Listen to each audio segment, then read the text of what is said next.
주말인 오늘이 말복입니다. 보통 이 시기가 지나면 우리나라를 뒤덮었던 뜨거운 고기압이 수축하고 극한 더위의 기세가 조금씩 약해지는데요. 올 여름은 다시 정체전선이 형성돼 주말부터 마치 장마철 같은 집중호우가 쏟아질 것으로 예보됐습니다. 정혜윤 기자의 보도입니다. 절기 입추가 지나고 삼복더위의 마지막 말복으로 접어들며 극한 더위의 기세가 한풀 꺾였습니다. 40도에 육박했던 한낮 기온은 30도 안팎까지 내려갔고 밤사이 지속했던 열대야도 잠시 주춤하고 있습니다. 우리나라를 뒤덮었던 뜨거운 성질의 고기압이 약화하고 북쪽에서 차고 건조한 공기가 남하하고 있기 때문입니다. 이런 날씨는 주말 이후에도 계속될 것으로 보입니다.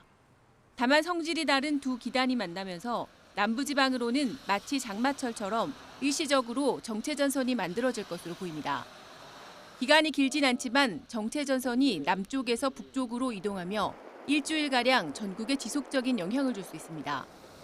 특히 여름이 끝나는 시기에 찾아오는 2차 장마가 다소 일찍 찾아온 걸로 볼 수 있는데 가을 시작 전후로 또 한 차례 나타날 수 있다는 전망이 나옵니다. 보통 덥고 습한 북태평양 고기압이 수축을 하고 북쪽에 찬 공기가 남하면서 8월 하순에서 9월 초 이런 2차 장마가 종종 나타납니다. 근데 올해는 조금 일찍 이 시기가 찾아온 것 같습니다. 비 형태가 장마철처럼 정체전선을 만들면서 지속적으로 내리기 때문에 국지성 호우 위험이 커지는 시기입니다. 이번 비는 주말 새벽 제주도와 전남 해안부터 시작해 낮 동안 남부 내륙으로 확산하겠고 오후부터 강해지겠습니다.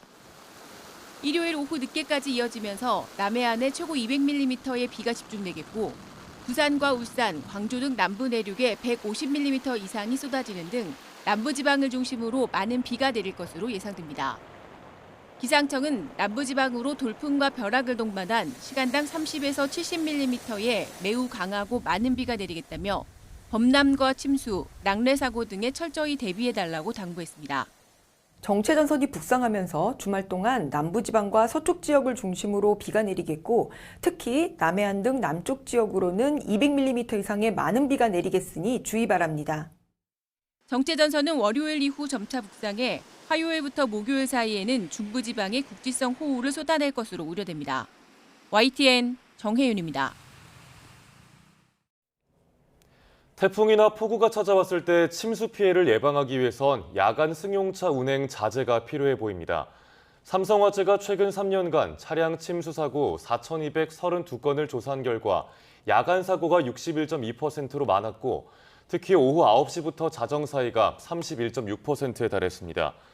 또 SUV보다는 세단형 승용차 점유율이 72.5%로 압도적이었는데 이는 엔진 흡입구 높이가 SUV보다 평균 28cm 낮기 때문이었습니다. 오는 12일 김건희 여사의 구속심사가 예정된 가운데 특검이 20여 쪽 분량의 청구서를 제출한 걸로 파악됐습니다. 특검은 영장 청구서의 절반가량을 도이치모터스 주가 조작 사건에 할애했습니다. 권준수 기자가 보도합니다. 김건희 여사를 불러 조사한 지 하루 만에 신병 확보에 나선 특검은 20여 쪽 분량의 청구서를 제출했습니다.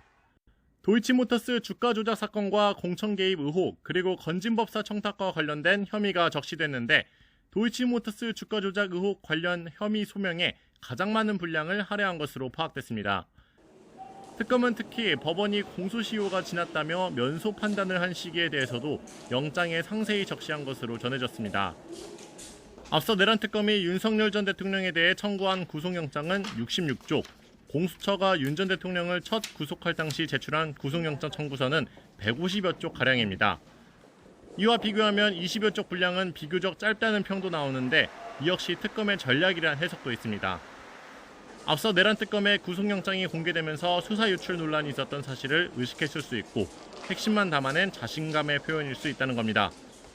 특검은 오는 12일 심사에서 증거인멸 우려를 위주로 한 수백 쪽 의견서나 PPT를 동원해 최대 승부처를 위한 총력전을 펼칠 전망으로 영장에 포함하지 않은 핵심 피의 사실을 신문 과정에서 깜짝 공개할 가능성도 거론됩니다. YTN 권유수입니다. 법원이 도이치모터스 주가 조작 사건 당시 김건희 여사의 계좌를 관리했던 것으로 알려진 이종호 전 블랙펄 인베스트먼트 대표에 대해 구속을 유지하기로 했습니다. 서울중앙지방법원은 어제 이 전 대표가 청구한 구속 적부심을 진행한 뒤 기각 결정했습니다. 앞서 이 전 대표는 도이치모터스 주가 조작 주포인 이정필 씨에게 재판 청탁을 해주겠다며 8천만 원을 받은 혐의로 김건희 특별검사에 의해 구속됐습니다. 김건희 특검팀은 건진 법사가 김 여사에게 전달했다는 선물의 실물을 확보하지 못했는데도 혐의 소명을 자신하고 있습니다. 어떤 배경이 있는 건지 김영수 기자가 분석해봤습니다. 통일교 측이 전성배 씨를 통해 김건희 여사에게 명품 선물을 건네고 현안 해결을 요청했다는 게 건진 법사 청탁 의혹의 골자입니다. 특검은 특가법상 알선수재 혐의를 적용했는데 결국 통일교 측이 건넨 금품과 청탁한 현안, 대가가 있었는지가 핵심입니다. 검찰과 특검의 현재까지 수사 결과 통일교 측이 선물한 걸로 의심되는 건 6천만 원대 다이아몬드 목걸이와 명품 가방, 인삼차로 압축됩니다. 그런데 목걸이와 가방의 행방이 묘연합니다. 구매 영수증을 확보했고 가방이 신발로 교환된 것도 확인됐지만 정작 실물을 확보하지 못한 상황인데 특검은 혐의 입증을 자신하고 있습니다. 시신 없는 살인사건도 유죄 판결이 나올 수 있는 것처럼 금품의 실물을 확보하지 못해도 지금까지 확보한 증거와 증언을 종합해 김 여사에게 선물이 전달됐다는 사실을 소명할 수 있다는 계산으로 보입니다. 실제로 지난 6일 소환조사에서 특검은 김 여사가 통일교 전 간부와 통화하면서 인삼차를 언급하는 녹취를 제시했습니다. 이와 별도로 특검은 통일교 측이 청탁한 걸로 거론되는 5대 현안이 김 여사에게 어떤 경로로 전달됐는지도 수사 결과로 증명해야 합니다. 김 여사 측은 명품 선물을 받은 적이 없다고 반박하고 있는 만큼 오는 12일로 예정된 구속신문에서 특검과 치열한 공방이 예상됩니다. YTN 김영수입니다. 윤석열 전 대통령에 대한 체포영장 집행이 2차례 무산된 가운데 특검이 대응 방향을 고심하고 있습니다.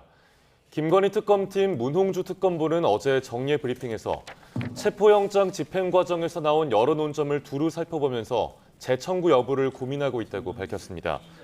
체포영장을 청구하지 않고 기소하는 것도 고려하느냐는 질문에 문 특검보는 여러 방법 중에 하나로 고려 중이라고 답변했습니다. 내란에 적극적으로 가담한 혐의를 받는 이상민 전 행정안전부 장관의 구속에 적법했다는 법원의 판단이 나왔습니다. 서울중앙지방법원은 어제 이정 장관이 측이 청구한 구속 적부 심사 청구를 기각했습니다. 재판부는 이 전 장관에 대한 구속이 법규를 위반했다고 볼 만한 자료가 없고 증거인멸에 염려가 있어 계속 구금할 필요가 있다고 판단했습니다. 과거 조국 일가 수사를 지휘했던 윤석열 전 대통령, 이젠 특검의 수사 대상이 돼 구치소에 갇혀 있습니다.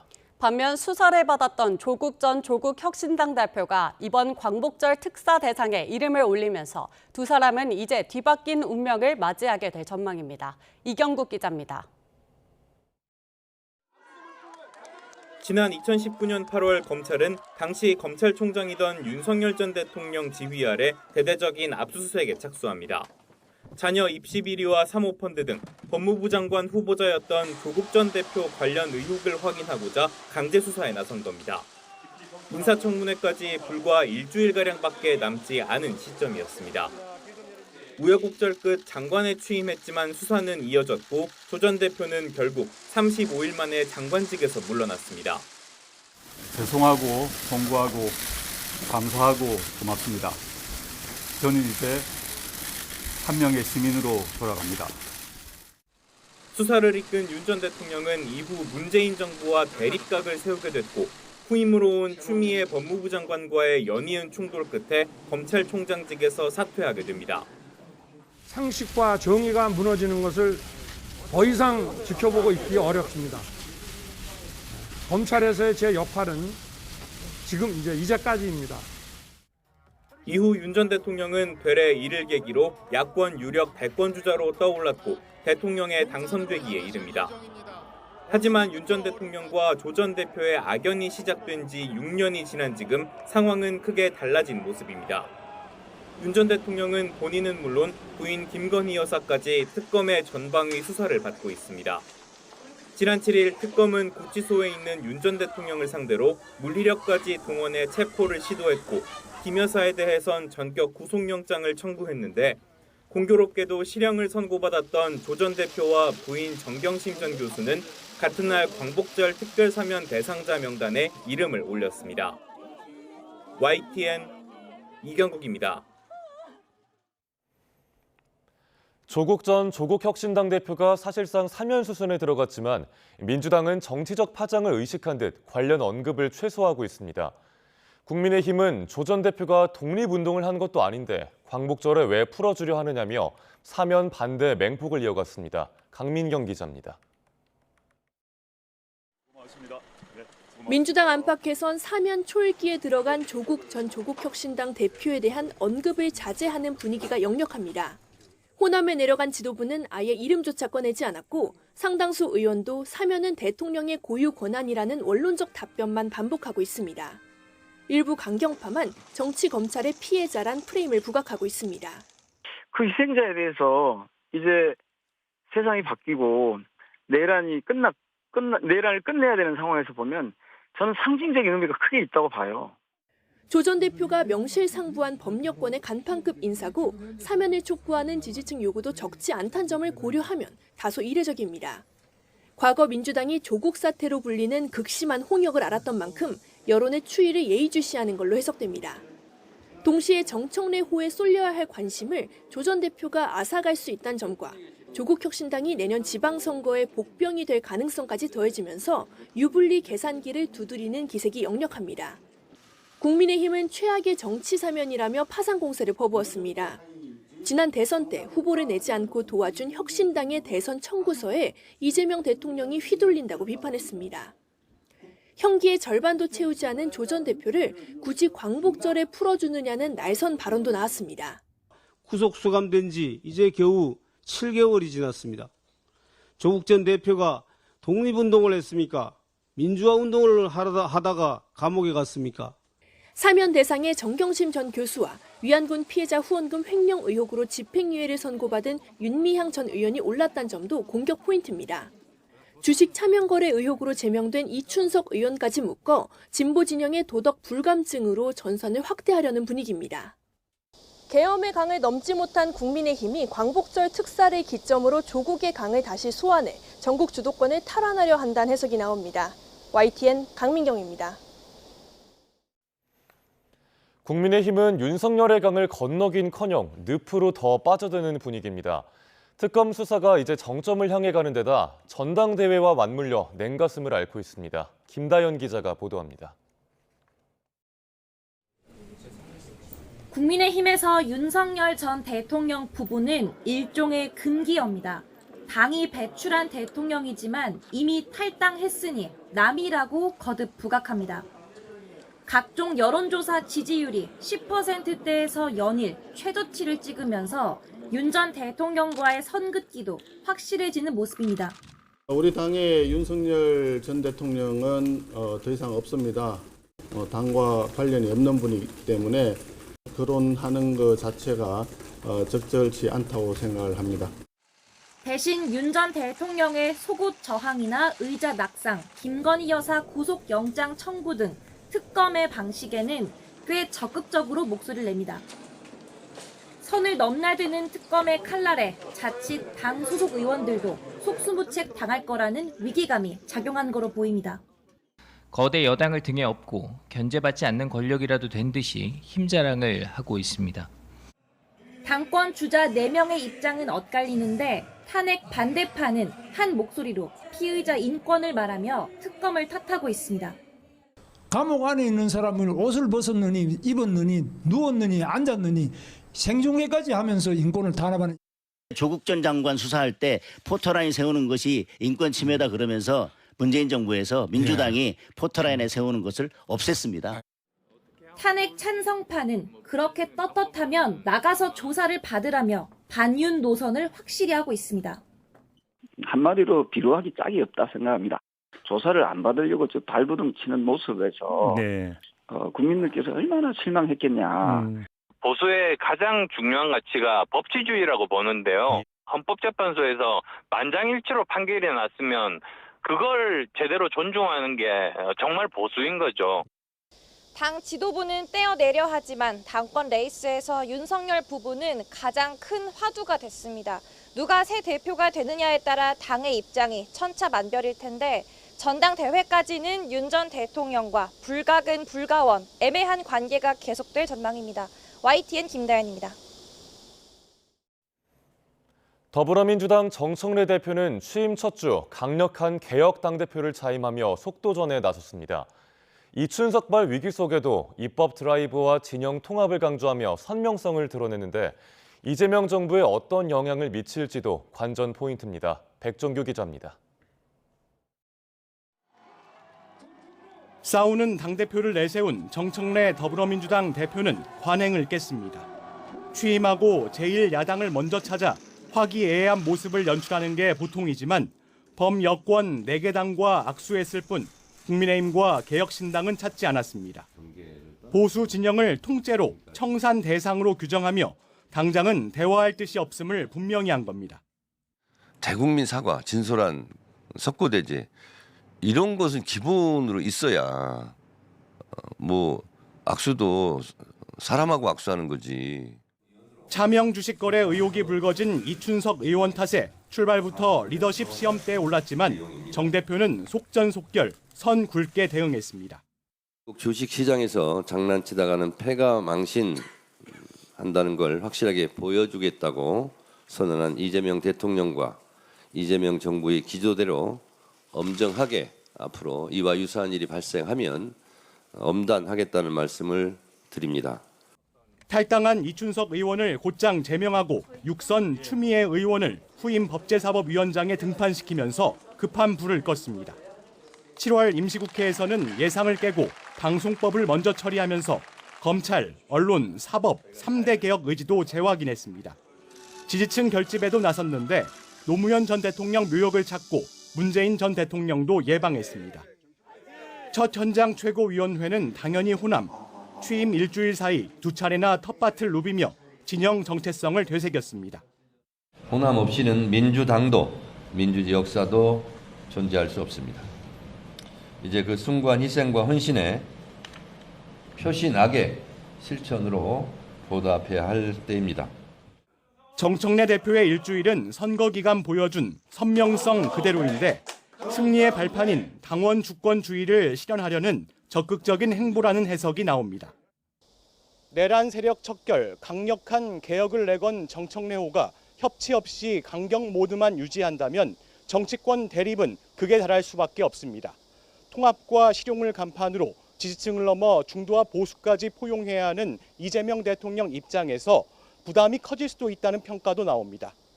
YTN 백종규입니다. 정성호 법무부 장관이 한동훈 전 법무부 장관 재임 당시 개정된 이른바 검수원복 시행령에 대한 개정 작업을 지시했습니다. 검찰의 직접 수사 범위를 2대 범죄로 다시 축소하는 내용인데 검찰개혁에 사실상 시동을 걸었다는 평가가 나옵니다. 이준엽 기자가 보도합니다. 법무부가 정성호 장관의 지시로 검찰의 직접 수사 범위를 현행 검찰청법대로 부패 경제 2대 범죄로 축소하는 시행령 개정 작업에 돌입했습니다.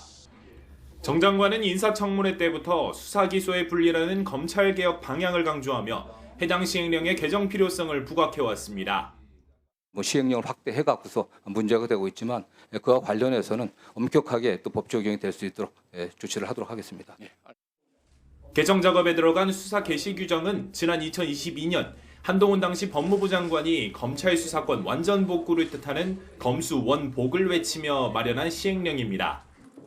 더불어민주당 주도로 검찰의 직접 수사 개시 범위를 부패와 경제 등 대통령령이 정하는 중요 범죄로 축소한 검찰청법 시행을 앞둔 때였습니다.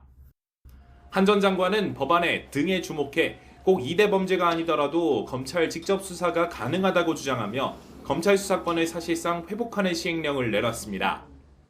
검사의 수사 소추권은 헌법상의 권한이라며 헌법재판소에 권한쟁의 심판도 청구했습니다. 중요 범죄에 대한 검사의 수사를 과도하게 제한해서 국가 전체 범죄 대응 역량이 약화되면 우리 국민과 사회가 얻게 되는 공익이 무엇인지 저는 묻고 싶습니다.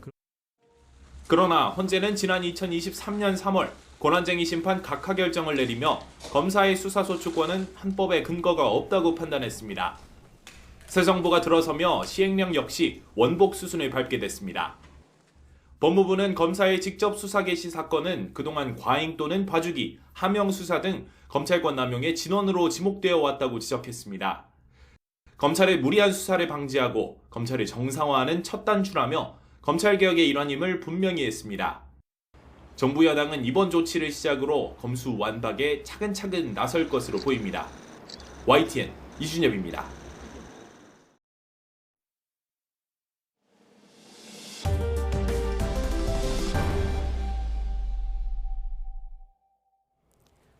금괴를 미국에 수출했던 스위스에 트럼프 행정부가 39%의 상호 관세를 부과하고 관세 부과 대상에 금괴까지 포함되자 국제 금값이 급등했습니다. 스위스 항공업계는 미국 수출을 포기했고 인도는 미국산 무기 도입을 유보하기로 했습니다. 뉴욕 연결해 자세한 소식 알아보겠습니다. 이승윤 특파원. 스위스에 대한 39% 관세 불동이 국제 금값으로 뛰었다고요? 네, 그렇습니다. 세계 최대의 금 정제 국가가 바로 스위스입니다. 지난해 7월부터 올해 6월까지 12개월 동안 미국에 무려 615억 달러어치의 금을 수출했습니다. 그런데 스위스가 39%의 고율 관세를 맞았죠. 그래서 앞으로 어떻게 될지 참 여러 사람들이 관심을 많이 가지는 사안이었었는데 미국 세관 국경 보호국이 모두의 예상과 달리 1kg 금괴와 3.1kg 금괴가 관세 부과 대상이라고 분류됐다고 밝혔습니다. 1kg 금괴는 세계 최대의 금선물 시장인 미국 뉴욕 상품거래소에서 가장 널리 거래되는 형태로 스위스가 미국으로 수출하는 주요 상품입니다. 이로 인해 뉴욕 상품거래소에서 12월 인도분 금선물 가격은 장중 온스당 3,534.1달러까지 올라 역대 최고가를 찍었습니다. 월가에서도 금광 관련 상장 지수 펀드인 베네크 골드마이너스 ETF는 1% 올라 52주 만에 최고치를 경신했습니다. 경제 전문가들은 금괴가 빙산의 일각일 수 있다며 앞으로 관세 불똥이 어디로 튈지 지켜봐야 한다는 입장인데요. 전문가 얘기 직접 들어보시죠. And while we still have quite a bit of negotiating to do country by country, they are enacted. And so that is going to weigh on different aspects of the market, the supply chain, pricing.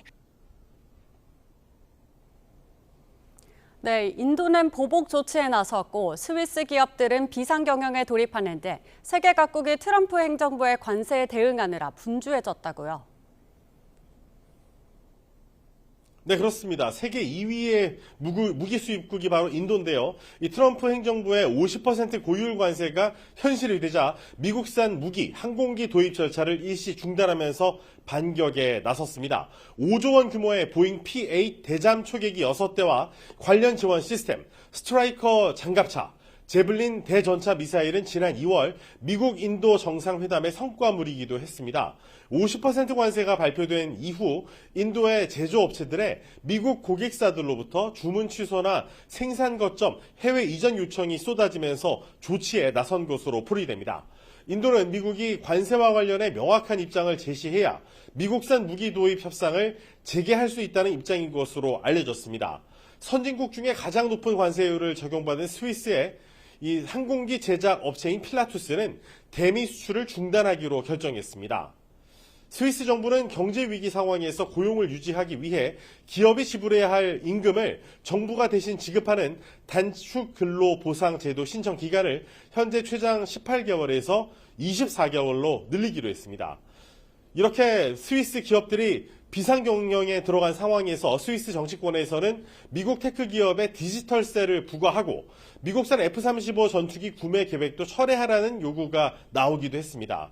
반면 한국의 반도체와 자동차, 조선, 철강 제약 기업들은 미국 현지 생산 속도의 준비를 좀 더 높이고 있습니다.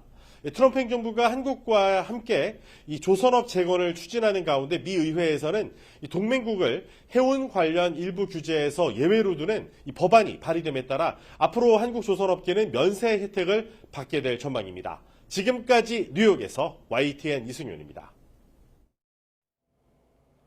우리나라와 미국이 관세 협상을 타결했지만 불확실성은 여전히 가시지 않고 있습니다.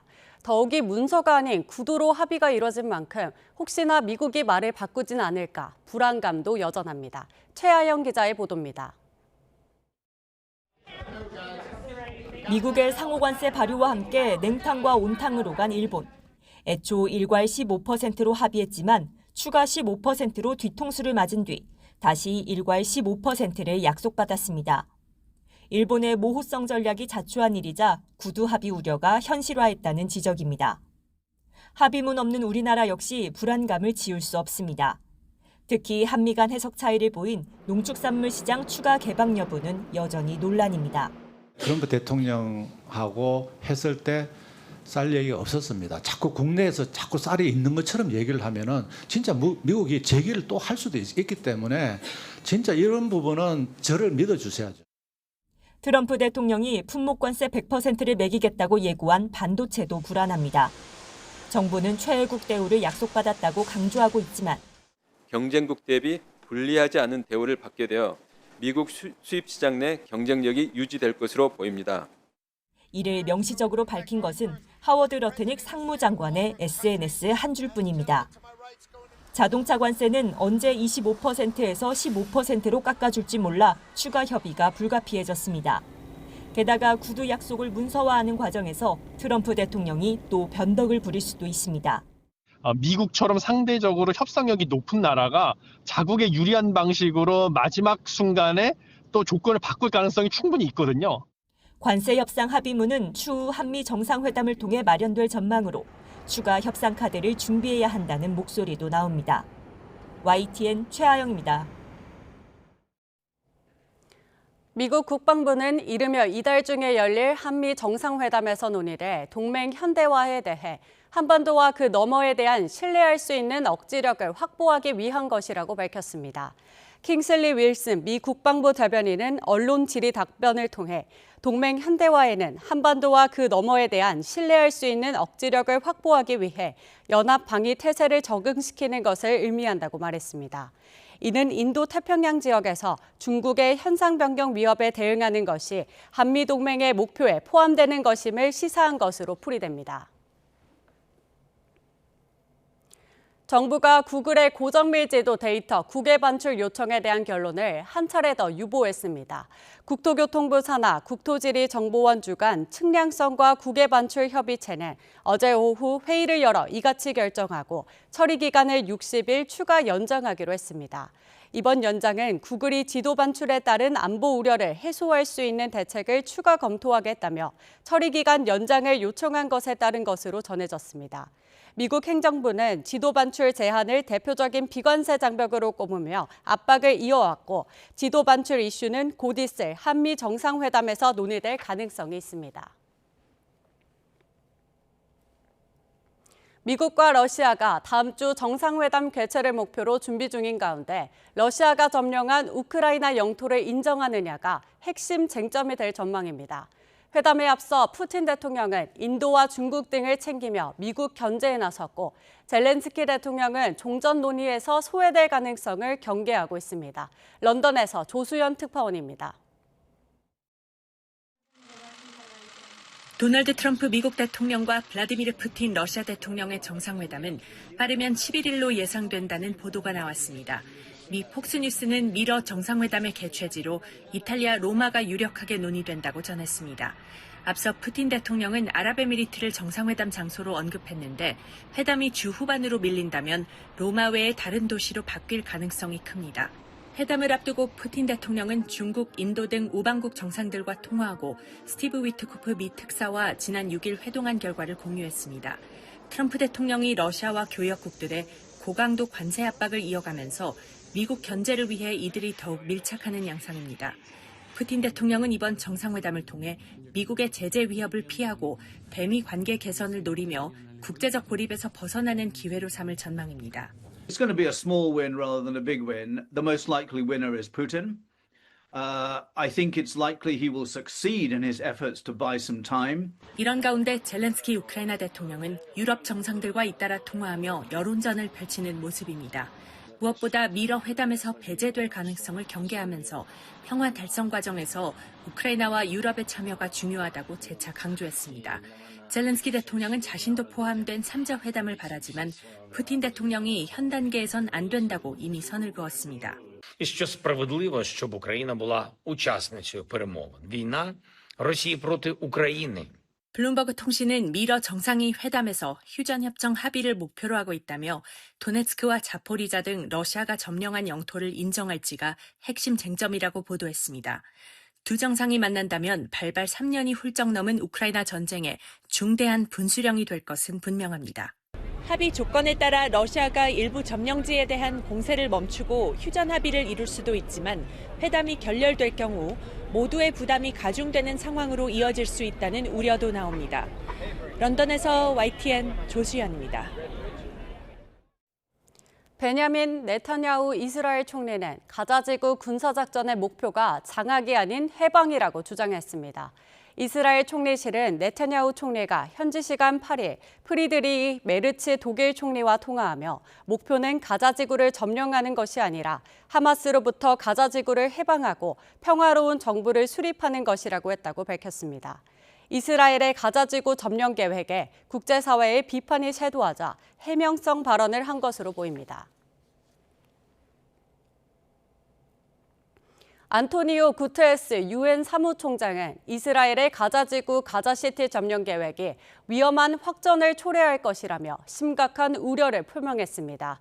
구테레스 총장은 현지 시간 8일 성명을 내고 이번 결정은 위험한 확전을 의미하고 수백만 팔레스타인 사람들에게 이미 파멸적인 상황을 더욱 심화할 위험이 있으며 남은 인질들을 포함해 더 많은 생명을 위험에 빠뜨릴 수 있다고 밝혔습니다. 유엔 안전보장의사회는 현지 시간 9일 오후 3시 긴급 회의를 열어 이스라엘의 가자시티 점령 결정과 관련한 문제를 논의할 계획입니다. 불법 하도급과 중대재해 문제는 오랜 기간 정부와 노동계의 심각한 현안이었죠. 여러 정책에도 불구하고 역대 정부에서 개선하지 못한 이 문제들에 대해서 이재명 대통령이 직접 강력한 의지를 표명하며 대대적인 집중 단속을 시작했습니다. 김주영 기자의 보도입니다. 지난 2022년 중대재해처벌법이 첫 시행된 뒤 노동 환경 변화에 대해 관심이 높았습니다. 임기 막판이었던 문재인 당시 대통령은 사업장과 건설 현장 안전에 획기적 전기가 마련되길 바란다고 기대감을 드러냈습니다.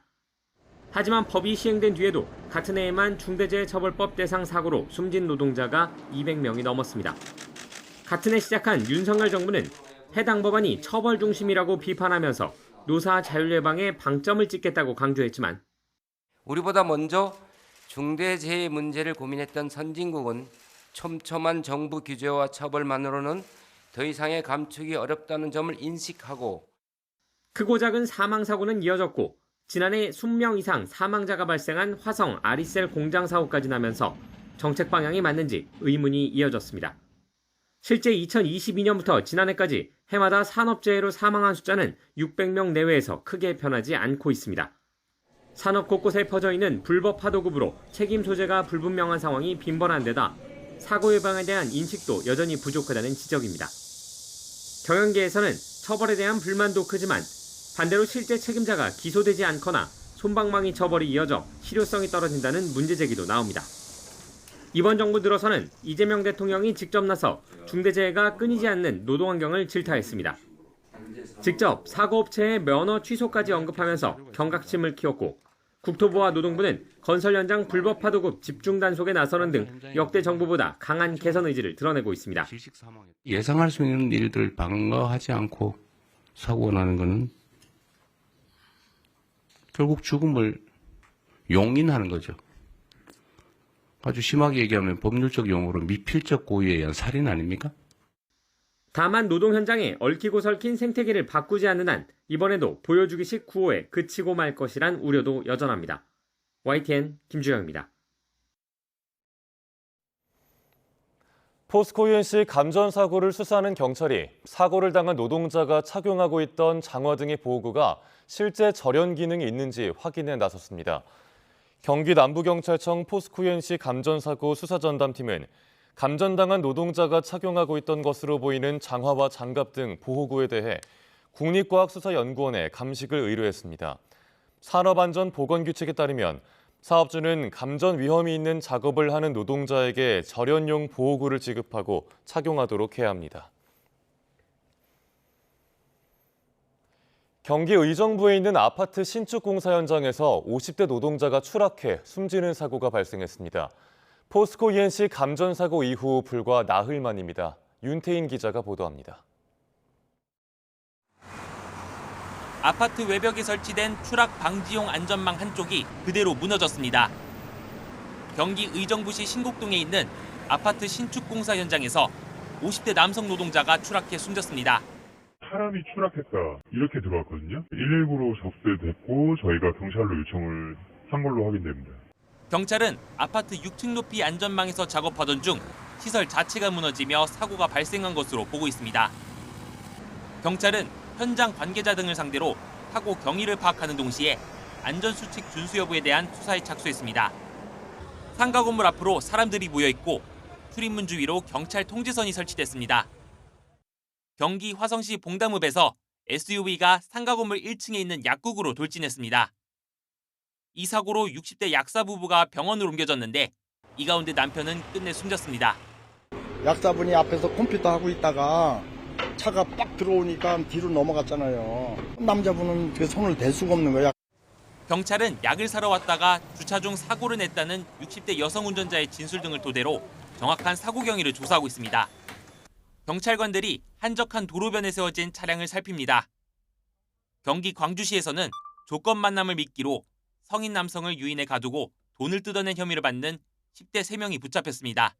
어떤 여자애가 경찰차 앞에 새고랑 차고 인솔해 가는 거예요. 옆에 좀 붙어서 들어보니까 차 수색해봐. 마약 있는지 한번 봐봐. 이들은 조건 만남 사이트를 통해 20대 남성을 모텔로 유인한 뒤 60만 원가량을 빼앗고 이후 감금한 혐의를 받습니다.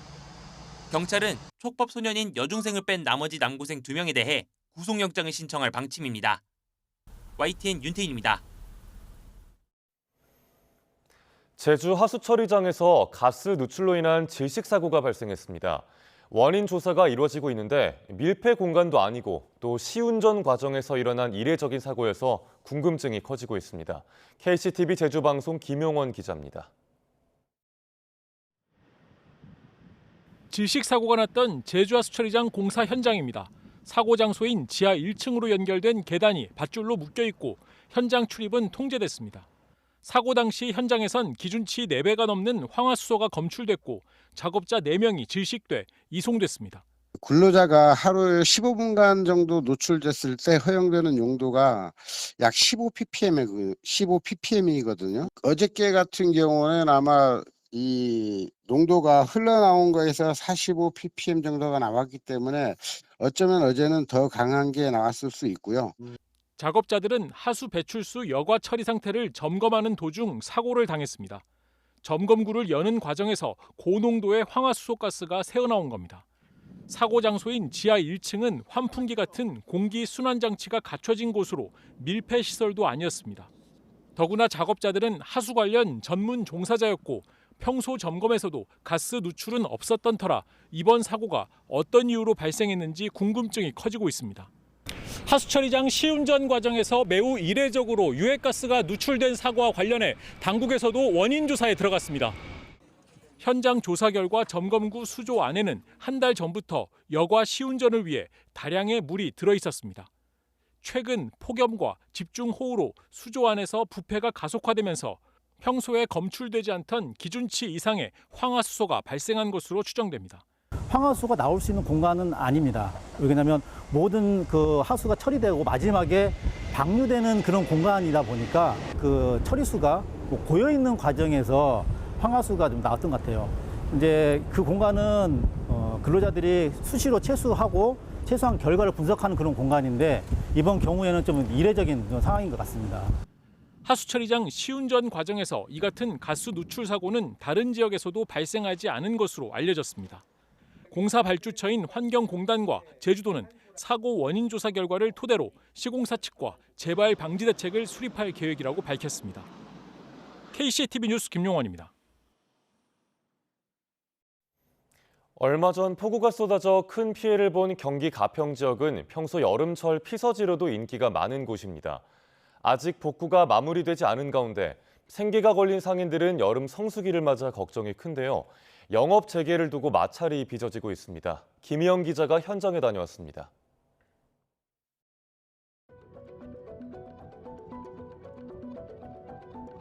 지난달 경기 북부 지역에 내린 폭우로 경기 가평군도 큰 피해를 입었습니다. 대표적인 여행지 용추계곡 역시 빠르게 불어난 물에 둑이 무너지고 일대가 잠겼습니다. 폭우가 내린 지 3주가 다 되어가는데요. 피서철인 지금은 어떤 상황인지 계곡에 직접 와봤습니다.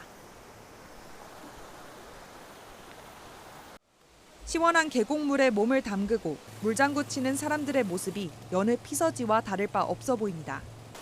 하지만 조금만 시선을 돌려보면 지난번 폭우로 부서진 다리 난간이 눈에 띕니다. 제 뒤로 피서객이 물놀이를 하는 모습이 보이는데요. 바로 옆 도로에는 이렇게 울타리로 보이는 기둥이 넘어져 있고 그 옆을 봐도 폭우 잔해가 그대로 남아 있습니다. 어제는 뭐 철사 같은 것도 박혀 있었다고 하더라고요. 한편에서는 복구 작업도 한창입니다. 케이블 철거 작업하고 있습니다. 철거는 저 인터넷 선이 다 떠내려가가지고. 그런데 계곡 위쪽으로 올라갈수록 부러진 나무와 토사가 잔뜩 쌓여 폭우가 내린 직후 모습에 가까워 보이고 한쪽에는 굴착기가 멈춰서 있습니다. 상류 지역은 복구 작업이 중단된 겁니다.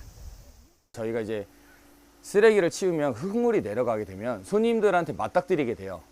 큰 소리로 뭐라 고성 오고 갔고 올라와서 저랑 약간의 마찰이 있었고. 상인들은 여름 한철 장사에 생계가 걸린 만큼 성수기가 지나고 복구 작업을 해달라는 입장입니다. 거의 한 8월 달까지는 주중에도 거의 다 만실이어야 되는데 지금은 뭐 한 3분의 1 정도? 그나마 주말에만 또 좀 차고. 생존권이 문제니까 뭐 홍탕물을 자꾸 흘려서 아유 우리도 먹고 사는 며칠은 하지 말라고 해서 그 바람은 다시 복구도 당연히 해야고요.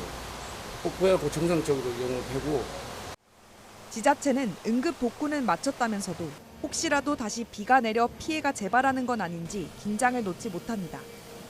그렇다고 상인들 요구를 무시하고 복구 작업을 강행하거나 강제로 피서객을 못 오게 막는 것도 쉽지 않습니다. 소상공인의 의견도 존중을 해서 저희가 최소한의 응급 복구를 하고 장비를 물놀이터 밑으로 내린 상황이죠. 완벽하게 해놓고 나와야 2차 사고도 없을 건데 요즘 급하게 철수한 감이 없지 않아 있다. 남은 여름 현장에서는 상인들의 생계와 안전에 대한 우려 사이 팽팽한 줄다리기가 계속될 것으로 보입니다. YTN 김희영입니다. 지난해 기록적인 폭우로 큰 수해를 입었던 북한이 올여름엔 비 피해 상황을 전혀 공개하지 않고 있습니다. 올여름 역시 우리와 마찬가지로 꽤 많은 양의 비가 내린 걸로 알려졌는데 왜 보도가 없는 건지 이종원 기자가 짚어봤습니다. 지난해 여름 북한은 기록적인 폭우로 압록강이 범람하면서 평안북도와 양강도, 자강도 등에 큰 수해를 입었습니다. 주택 4천여 채와 여도 면적 10배에 달하는 농경지가 물에 잠겼고 인명피해도 상당하다는 분석이 잇따랐습니다. 이어진 수해 복구 사업은 건설사의 기적으로 포장됐고 김정은 국무위원장의 애민정치 소재로 꾸준히 활용됐습니다. 수재민들이 수복민이 되었다는 말이 나왔다는데 얼마나 좋은 일인가고 하시며 기쁨을 금치 못하셨습니다. 그러나 올여름 북한 매체에선 수해 관련 소식을 찾아보기 힘듭니다. 지난달 말 한 북한 전문 매체는 위성 사진을 근거로 평안북도 구장과 영변 등에 큰 피해가 났다고 분석했지만 막상 북한 매체는 비가 많이 내렸다고만 보도했습니다. 특히 구장과 영변, 온산, 향산 그리고 태천을 비롯한 일부 지역에서는 200mm 이상의 매우 많은 비가 내렸습니다. 대신 북한은 최근 김 위원장의 제방공사 현장 시찰 소식을 전하며 물난리는 이제 옛말이라고 보도했는데 사진 속 제 방에선 파인 골이 보이기도 했습니다. 김 위원장이 지금 지난해 수해를 직접 본인이 진두지휘에서 이재민들을 구했다고 그러고 여러 가지 홍보를 하고 있는 상황이거든요. 추가적으로 피해가 발생했다라고 보도를 하는 것은 북한 정권으로 상당한 부담이죠. 앞서 북한은 올해 장마 시작을 앞두고 재해 방지성이란 새로운 내각기구를 만들기도 했습니다. 전문가들은 여전히 민둥산이 많은 북한 여건상 산림사업 전망과 연료 문제 개선, 대규모 인프라 투자 등이 없이는 단기간 북한의 재해 방지 해결이 쉽진 않을 것으로 분석했습니다. YTN 이종원입니다. 후대들의 복리와 직결되어 있는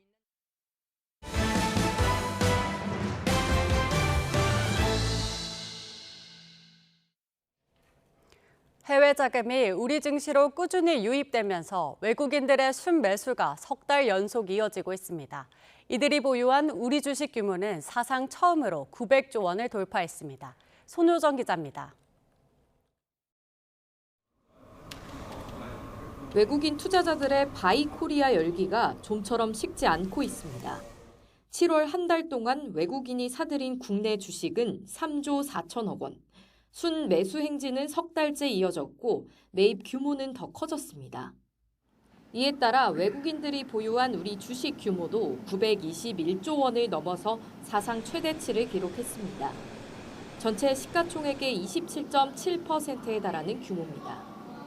사들인 물량도 많지만 석 달 사이 코스피가 27% 가까이 오르면서 보유 주식 가치 역시 불어난 영향으로 풀이됩니다. 지난 한 달 외국인의 매수세가 가장 많이 향한 종목은 삼성전자였습니다. 반도체 훈풍에 힘입어 3조 원 넘는 순매수를 나타냈습니다. 그 뒤를 대표적인 조선주 하나오션, 반도체 관련 SK스퀘어 등이 이었습니다. 이 같은 자금 유입은 상법 개정을 비롯한 새 정부의 주식시장 활성화 정책이 투자 심리를 자극한 결과로 분석됩니다. 다만 미국발 관세 여파나 세제 개편안 등에 따라 투자자들의 움직임이 달라질 거란 관측도 나옵니다.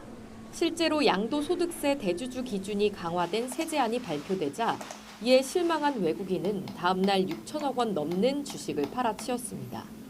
주식시장의 활기를 이어가려면 자사주 소각, 장기 투자자 세제 혜택과 같은 정책적 뒷받침이 필요하다는 지적이 나오는 이유입니다. YTN 손효정입니다. 미국의 상호 관세와 세제 개편안 등의 이슈로 증시 불확실성이 커지며 유가 증권 시장의 공매도 잔고금이 10조 원을 넘어섰습니다. 한국거래소 통계에 따르면 공매도 순보유 잔고금액은 지난 5일 기준 10조 70억 원으로 집계됐습니다. 전체 상장 주식 수 대비 공매도 순보유 잔고 비율은 0.37%입니다. 증권가에서는 코스피 상승세가 약해진 분위기에서 공매도 잔고가 늘고 있어 주의가 필요하다는 우려의 목소리도 나오고 있습니다. 로미오와 줄리엣이 셰익스피어의 사랑에서 비롯된 것이고 심청의 아버지 신봉선은 무능한 기득권 세력이었다면 어땠을까요? 고전을 비틀어 기발한 상상력을 발휘한 무대들이 잇따르고 있습니다. 이광영 기자가 소개합니다. 나도 가고 싶지 않아요. 여기 머물고 싶어요. 오라 죽음이여 환영한다. 줄리엣이 그것을 원한다. 세기말 아카데미상을 휩쓴 동명의 영화가 원작인 연극 셰익스피어 인 러브입니다. 로미오와 줄리엣의 사랑이 대모노 셰익스피어의 실제 연애사에서 비롯됐다는 상상에서 출발한 작품입니다. 이번 연극이 데뷔작인 배우부터 베테랑까지 출연진도 다양합니다. 이 영화를 굉장히 재밌게 본 기억도 있고 대본을 처음 받았을 때 너무나도 아름답고 슬프면서 또 연극에 관련된 이야기라서 너무나 하고 싶었고 저도 연극은 처음이라 많이 긴장도 하고 했었는데 연습량이 나에겐 살 길이다라는 생각을 해서 창작과 현실이 교차하는 이번 작품에는 베니스의 상인을 비롯해 셰익스피어의 다른 대표작들도 곳곳에 숨어 있습니다.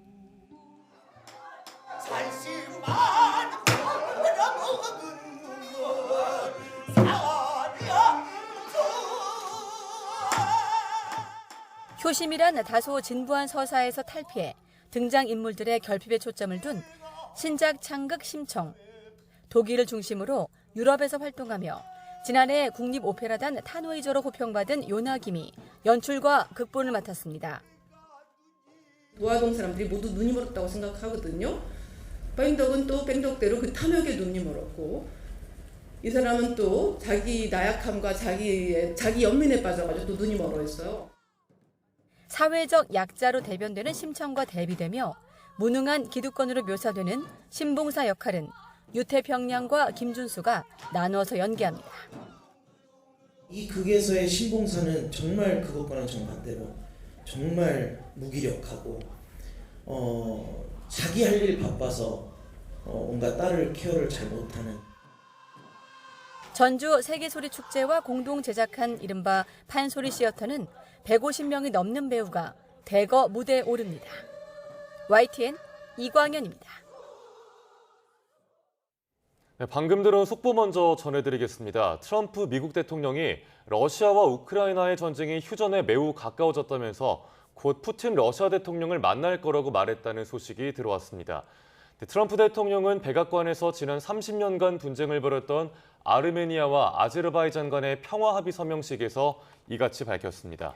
또 우크라이나가 휴전 조건으로 러시아의 영토를 양보할 것이라고 예상하느냐는 질문에 매우 복잡하지만 일부 영토를 돌려받고 일부는 교환할 것이라고 답했습니다.